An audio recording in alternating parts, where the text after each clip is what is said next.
qui ont des salariés, parfois d'ailleurs très très bien payés. C'est souvent, ils ont des salariés qui sont les joueurs, avec tout ce qui peut se dire sur les salaires des joueurs, les conditions de transfert, etc. Bon, ça c'est une autre histoire, mais enfin c'est quand même, ça fait partie du compte d'exploitation. Les entreprises, elles ont des salariés, elles ont des gens qui travaillent pour eux, et elles ont donc une politique commerciale. Il faut bien qu'elles vendent.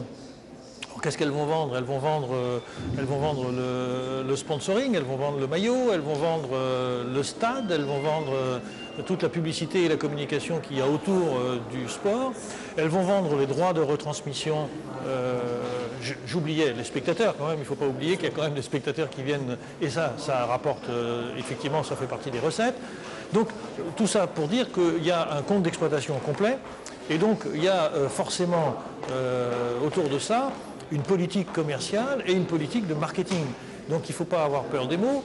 Les entreprises que sont devenues les grands clubs sportifs sont des entreprises qui ont besoin d'avoir des politiques de communication, des politiques de marketing.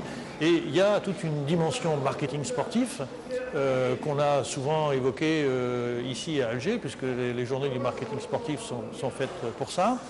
On peut raisonner, moi j'avais réfléchi un petit peu au marketing sportif autour des Jeux Olympiques de Pékin, qui était un business incroyable.